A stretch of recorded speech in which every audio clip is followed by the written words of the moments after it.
pecados não arrependido, pecado não caduca. Queridos irmãos, amigos que nos visitam, existem muitas pessoas esperando pecados caducarem. Há uma tendência da nossa parte, como seres humanos, de errarmos contra Deus, contrariarmos, e aqui eu não quero dimensionar, apesar de que a maioria de nós considera pecado roubar, matar, prostituir, assaltar. Mas isso é uma série de pecados. Amados, pecado biblicamente é errar o alvo, é fazer o contrário do que Deus quer. E isso pode acontecer em todas as dimensões da vida, até mesmo no nosso ministério. Você tem um ministério, você tem uma missão. O Senhor tem algo para você diariamente, o Senhor tem algo para mim diariamente, semanalmente, mensalmente. Deus tem uma história na minha vida, na tua vida. E quando eu e você não acertamos esse alvo, nos rebelamos, fazendo aquilo que nos apraz, fazendo aquilo que satisfaz o nosso ego, nós estamos em pecado. O apóstolo Tiago diz que aquele que sabe fazer o bem e não faz, comete o quê? Pecado. Eu louvo ao Senhor pelos jovens e adolescentes, muito bem notificado pelo nosso seminarista Marcos pela manhã e agora à noite. Eles perceberam que ajudar os necessitados da noite, com agasalhos, um lanche, uma comida, isso também é fazer bem. E eles estão fazendo. Muito bem. Parabéns. Todo o bem que sabemos fazer e podemos e não fazemos é pecado. Orar, estar em intimidade com Deus, não estar intrigado com Deus, é bênção. Quando nós não fazemos, pecamos, porque estamos de mal com Deus. Orar é falar com Deus. E um dos grandes pecados, irmãos, que a igreja do Senhor contemporânea tem cometido, é falar menos com Deus do que devia. Por isso, amados, estamos desafiando a igreja para orar. Sexta-feira estaremos aqui numa vigília. Queremos um momento intenso de oração, de louvor ao Senhor, de clamor. Naturalmente, irmãos, quando nós estamos de mal com alguém, a primeira atitude que a gente comete é o quê? Não querer falar. Isso é síndrome de Adão. Quando Adão pecou contra Deus, tendo obedecido, Eva obedecido a serpente, Adão obedecido a Eva, caíram. E o que eles fizeram? Fugiram da presença do Senhor, se esconderam no meio do jardim. E Deus o procurando, diz: Adão, onde estás? Ele: estou aqui, Senhor, estou escondido. Ele fugiu, ele não queria aparecer diante de Deus. Pecado significa errar o alvo. E quando nós pecamos contra alguém, seja o nosso irmão, seja a nossa esposa ou esposo, ou seja o próprio Deus, a nossa tendência é: eu não quero conversa. Não querer falar com Deus, não querer intimidade. Isso prova que o nosso coração está no estigma do pecado e do distanciamento do Senhor. Isto também provoca a ira de Deus. Você já experimentou, querido irmão, amigo que nos visita, ter um amigo, uma pessoa amiga que você considera mesmo da família, acostumado a te abraçar, te beijar, e de repente chegou aquele dia que tudo isso deveria acontecer e não aconteceu. Logo você começa a sentir-se incomodado. O que está acontecendo? O que está acontecendo com fulano? Com meu amigo? E depois, ao aproximar, você vai perceber: não quero conversa com você. O que está acontecendo? A diferença entre Deus e nós, irmãos, é que Deus sabe o que está acontecendo e nós não sabemos. Deus conhece os motivos pelos quais às vezes pecamos e não queremos intimidade com Ele.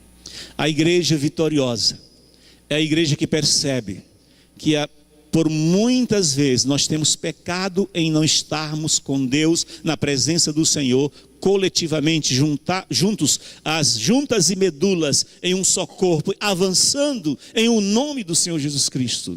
E é nesse momento que o Espírito de Deus passeia no nosso meio, que a glória de Deus se manifesta e as coisas começam a acontecer. Amados, mas o assunto desse item é: Deus não esquece o pecado não arrependido, porque o pecado não caduca, mas ao contrário, o fato de nós não nos arrependermos, nós estamos autorizando o adversário a estar a agir e mesmo a destruir, porque ele vem matar, roubar e destruir. A Síria era um país que estava em plena dominância sobre as nações daquele tempo. Era o Império Sírio. O general dos exércitos da Síria tinha dado ordem aos príncipes de cada exército, os capitães, para avançarem contra Manassés. E o texto diz, queridos irmãos, que foi o próprio Deus que lançou os seus inimigos sobre Manassés. E isso nos prova, queridos irmãos, que Deus, Ele tem o governo. Amada igreja, o Deus que é o teu Deus, o nosso Pai, Ele é soberano. Não existe autoridade no universo que não esteja sob a autoridade do nosso Deus. Não existe anjo, não existe principado ou potestade que não estão a cumprir os desígnios de Deus. Não há.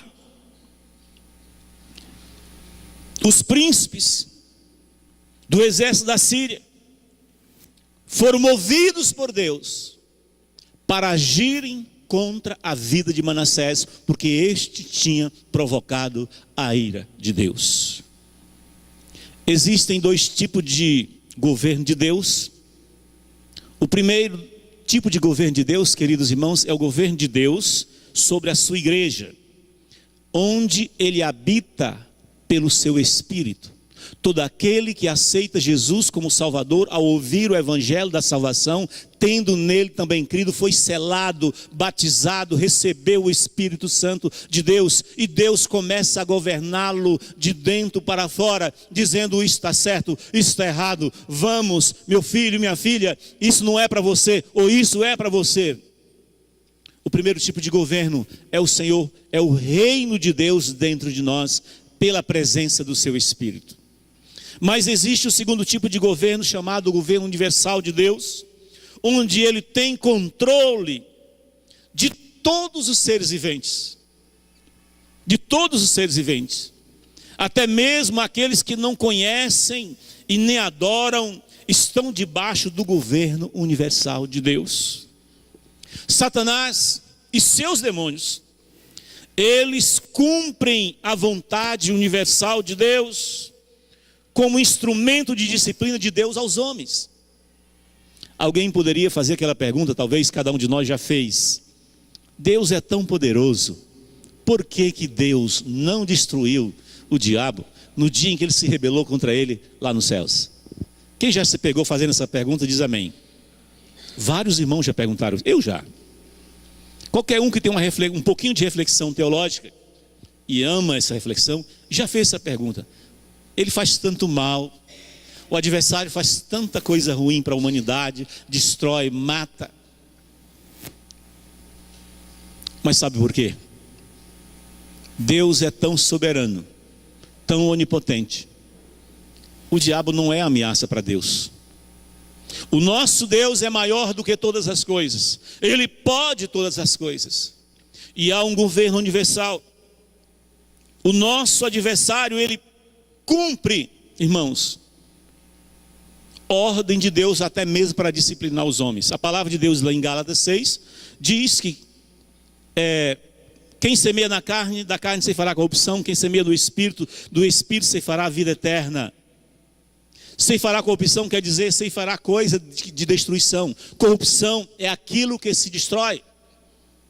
Quando fala lá em 1 Coríntios 15 sobre semearemos um corpo corruptivo e colheremos um corpo incorruptível, falando da nossa transformação depois da ressurreição.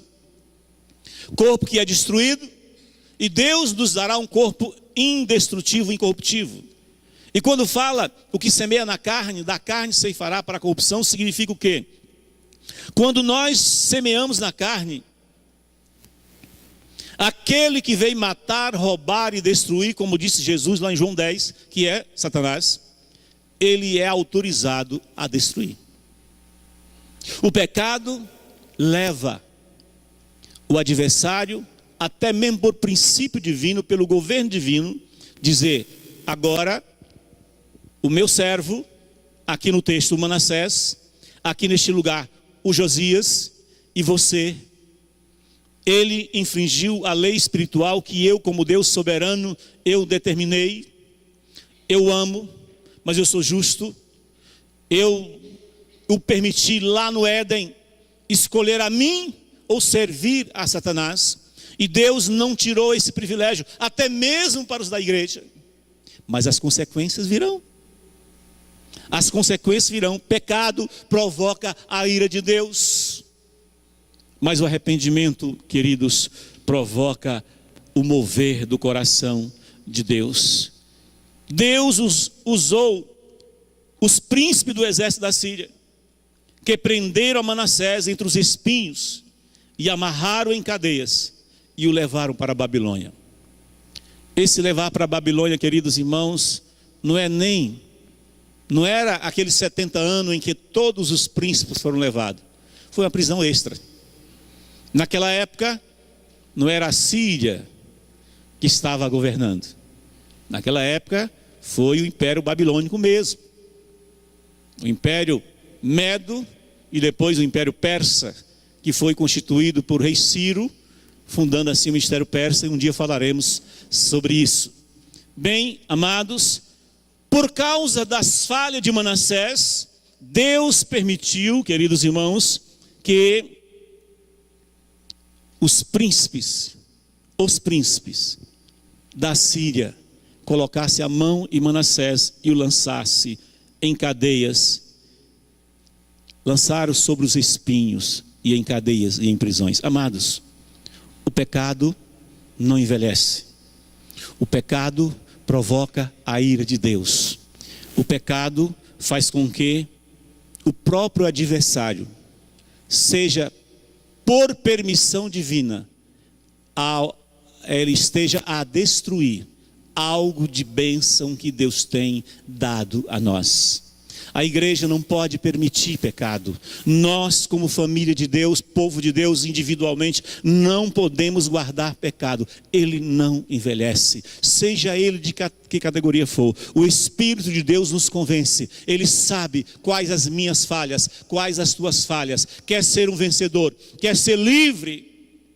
Existem muitas pessoas presas entre espinhos. Existem muitas pessoas impedidas de avançar. Por quê?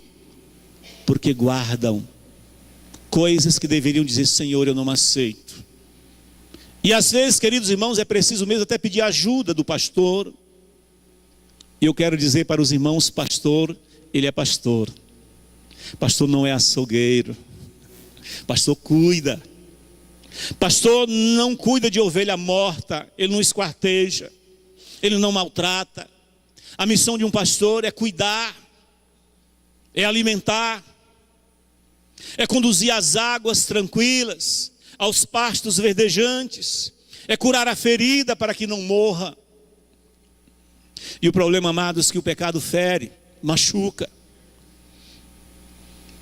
E às vezes a ovelha, quando ela adoece, é atingida por algo, por uma seta, ela perde a vontade de comer.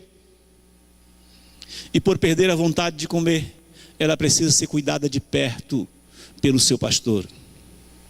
E esse pastor precisa ser pastor que cuida, que se preocupa, que procura alimentá-la e restaurá-la, até mesmo pegá-la no colo, no seu regaço, e dizer: ovelha do Senhor, minha ovelha, eu estou contigo. E o grande problema, meus irmãos, que o diabo, que ele é mentiroso, ele diz: não vai no teu pastor porque ele vai acabar com a tua vida, ele vai te expor publicamente, ele vai isso, ele vai aquilo.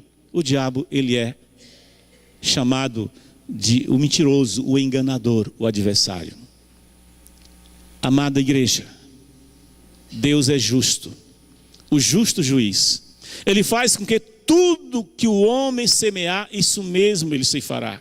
Deus não esquece do pecado, não, o pecado não envelhece.